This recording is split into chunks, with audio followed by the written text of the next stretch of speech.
dihapus. Konten Atta yang Halilintar. Haknya Atta Halilintar toh. Ngapain? Ya Allah, saya nggak mau komentari tentang pengacara yang apa ya, yang menurut saya unik sih.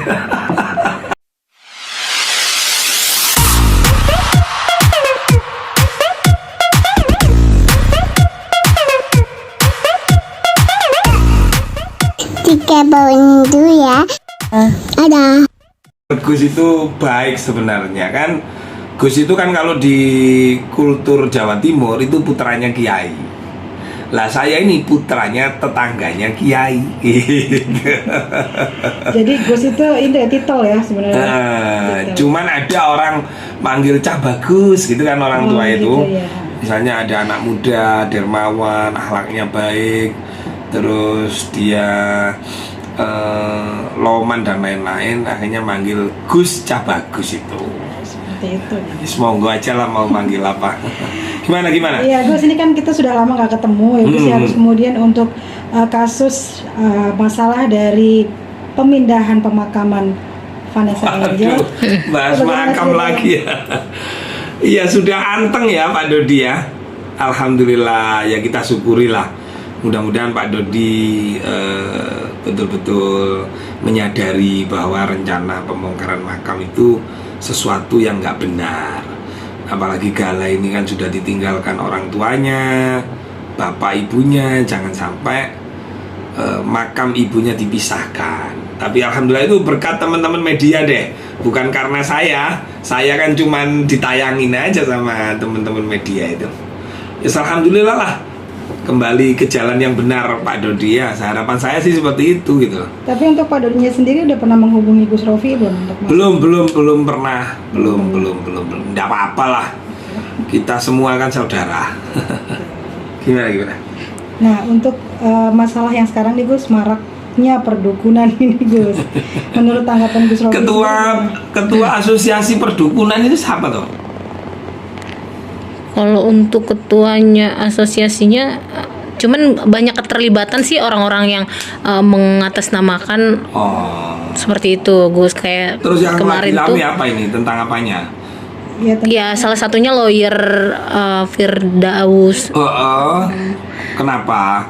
Nah dia ada konflik dan melaporkan Gus Miftah sekaligus Atta Halilintar. Waduh, Gus Miftah dilaporkan karena bahas bagaimana hukumnya dukun. Yes. Ya keliru kalau itu, polisi ditolak aja itu laporan itu nggak bener gitu. Nah, Mas Firdaus ini nggak boleh seorang penceramah, pendakwah, seorang habaib, seorang kiai ketika dia belajar menyampaikan, ketika dia berceramah menyampaikan tentang kaidah-kaidah agama, ajaran Rasulullah, itu jangan dipidanakan. Yang benar teman-teman dukun ini tabayun, silaturahmi ke Gus Miftah, bukan malah memenjarakan, bukan malah melaporkan gitu loh. Keliru itu. Wah, kalau itu dilakukan, melaporkan seorang kiai NU, itu banser-banser nanti bisa marah gitu loh. Karena tugasnya ustadz, tugasnya kiai, tugasnya habaib. Kebetulan masalah perdukunan itu Nabi Muhammad juga pernah dawuh, pernah bersabda. Karena saya bukan seorang kiai, bukan seorang penceramah, saya tak baca. Nah ini dari NU Online. Bagaimana hukum mempercayai dukun? Nah, setelah merinci pembagian dukun di atas, Al-Qadhi Iyad menegaskan semua jenis dukun tersebut bertentangan dengan syariat dan kita haram untuk mempercayainya. Dalam beberapa kesempatan Nabi Muhammad SAW juga menyampaikan larangan mempercayai dukun. Salah satu sabda Nabi yang populer adalah man ata arrafan fasa'alahu an say'in lam yukbalul lahu sholatun arba'ina laylah. Artinya apa? Barang siapa yang mendatangi seorang peramal dan bertanya kepadanya tentang suatu perkara, maka sholatnya selama 40 hari tidak diterima. Ini Nabi loh yang berbicara gitu. Jadi teman-teman dukun yang diwakili oleh pengacara siapa itu? Bang Firdaus, sebaiknya gunakan tabayun, silaturahmi ke Gus Miftah. Jangan dilaporkan. Kalau dilaporkan nanti wah banser-banser pagar nusa. Karena apa? Nanti kiai-kiai kita dilaporkan semua ketika berbicara agama, dan itu bahaya itu. Itu. Nah, polisi nggak usah diterima itu laporan-laporan semacam itu. Saya yakin polisi tidak akan gegabah menerima laporan itu. Ya, itu di kontennya siapa dihapus? Kontennya, iya. Haknya Atta Halilintar toh. Ngapain? Ya Allah, saya tidak mau komentari tentang pengacara yang apa ya? Yang menurut saya unik sih. Nggak komentari itu. Saya hanya fokus seorang ulama, seorang kiai jangan dipidanakan ketika dia berbicara agama. Karena seorang ulama itu akan menyampaikan yang hak itu hak dan yang batil itu batil. Tentu dengan ada dalil-dalilnya, gitu loh. Kita harus terima kasih lah sama siapa ini, adik dari Pesulap Merah. Karena kenapa sih Pesulap Merah itu kok protes? Karena yang dilakukan oleh dukun yang ada di Blitar itu adalah trik sulap yang pernah dilakukan oleh Pesulap Merah. Nah, sehingga Pesulap Merah ini terpanggil. Loh, inilah sulapan saya. Kok malah dijadikan alat propaganda untuk membohongi pasien, mengelabui konsumen. Akhirnya Pesulap Merah membuka bahwa ini trik sulap, termasuk Degan. Tiba-tiba, ayo taruhan deh sama saya. Kalau memang Degan bisa, tapi Degannya dari saya loh ya. Nggak bakalan bisa gitu loh. Jadi sudahlah, hal-hal silakan Anda berikhtiar cari makan untuk ngobati orang, karena prinsip orang yang berobat adalah orang yang susah. Betul nggak?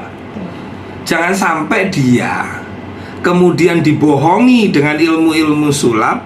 Akhirnya orang yang sakit, orang yang susah ini menjadi tambah susah. Coba bayangkan, datang cari obat, tiba-tiba di dalam tubuhmu itu ada yang ada di dalam Degan. Begitu Degannya dipecah, ternyata isinya paku. Ini kan panik orang kan, kasihan gitu loh. Nah, janganlah, itu namanya berita bohong. Nah, berita bohong itu ada undang-undangnya, ada pasalnya. Nah, saya berharap teman-teman silakan aja, itu haknya kok. Orang mau cari makan dari haram, dari halal, itu haknya masing-masing. Silakan Anda bertanggung jawab. Cuman seorang tokoh agama seperti Gus Miftah, maka dia berkewajiban untuk menyampaikan yang hak itu hak, yang batil itu batil. Termasuk bagaimana hukumnya dukun, diterangkanlah sama Gus Miftah. Nah, dukun jangan marah. Ya, kalau marah terus melaporkan polisi, nah itu bumerang itu. Nanti wah bisa marah semua itu. Murid-muridnya habaib, muridnya para kiai yang ngaji kepada Yai Baha juga pernah menerangkan bagaimana hukumnya kita mencari dukun. Nah, sekarang tak kasih tip deh. Mau tahu tipnya? Gimana caranya kita hidup ketika kita ini sakit? Maka kumpullah dengan orang-orang soleh. Tombo ati iku 5 warnane. Kaping pisan maca Quran sawanane, kaping pindho salat wengi lakon, kaping 3 wong kang soleh, wong alim kumpulono. Jangan langsung ke dukun. Apakah boleh nggak silaturahmi ke dukun? Ya boleh, wong silaturahmi. Silaturahmi itu dengan siapa aja boleh, gitu loh. Nah, ketika kita kumpul wong kang soleh, wong alim, ada Yai Bah, ada misalnya Yai Muafik, terus kemudian Habib Jindan, ini kan orang soleh, tanyalah kepada beliau. Saya sakit, biasanya beliau kan nggak masang tarif tuh kan, rata-rata seorang ustadz, seorang yang ada, seorang tabib yang ngobati itu ciri khasnya orang paranormal yang baik adalah dia nggak masang tarif. Yang kedua, dia tidak aneh-aneh, tidak mengelabui. Contoh, jenengan rutin baca Bismillahirrahmanirrahim 100 kali habis sholat, lalu air putihnya diminum. Sudah itu. Perkara ini pulang terus si ustadz ini disangoni asal dia tidak memaksa. Nah, itu benar gitu loh. Itu karena kesembuhan semua datangnya dari Allah Subhanahu wa Ta'ala. Menurut Gus Rofi sendiri ada tabib apa paranormal yang baik ya Gus? Ya ada lah, Istilahnya ada. menurut syariat Islam. Ada. Makanya filosofi dukun, nah rata-rata dukun itu kan disebut peramal. Dia mendahului, kadang-kadang mendahului takdir Tuhan. Nanti begini, nanti begono, nanti begini. Nah tapi kalau seorang ustadz yang ngajinya bener, biasanya dia hanya memberikan sing sampean lakoni kudu ini, nang tonggo kudu api, gitu loh. Sering-sering lah ngasih anak yatim sebagai tolak balak, biasanya begitu yang. Tapi kalau sudah ini degan ada ininya, harus beli kambing, nanti kambingnya disembelih, ternyata di ininya ada yang busuk, wah ini ada yang busuk ini nih, nah itu kan yang nggak boleh gitu loh. Jadi orang berobat itu, kata Sayyidina Ali, barang siapa yang membantu kesusahan orang lain, maka kesusahan kita berkurang. Membantu, intinya membantu. Tapi kalau kamu membantu, kok malah memberatkan, kok malah menyusahkan yang Anda bantu, nah ini nggak beres ini berarti. Itu aja kuncinya. Tapi Gus sendiri melihat fenomena ini seperti settingan bukan sih Gus? Karena kan banyak banget nih semakin kesini keterlibatan orang-orang seperti Rara Pawang Hujan, terus ada juga Bang Awai, Mbah Gareng, banyak sekali gitu di sini konflik. Ya memang zamannya ini kan zaman medsos ya. Sekarang ini membuat kita terkenal itu cepat memang. Nah saya tidak bisa menilai ini settingan atau tidak, karena semua ini bebas untuk berbicara masalahnya. Nanti kalau saya bilang settingan, saya tidak bisa membuktikan settingan itu, nanti saya dianggap memfitnah. Yang pasti teman-teman perdukunan, misalnya persatuan perdukunan, kumpulan dukun, gunakan akal dan pikiran, terutama bangun silaturahmi dengan ulama. Jangan sampai teman-teman dukun ini jauh dengan ulama, apalagi sampai mempidanakan.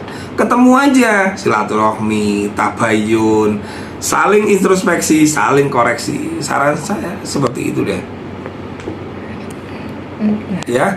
Oke Gus, terima kasih atas waktunya. Assalamualaikum Aduh, malam-malam. warahmatullahi wabarakatuh.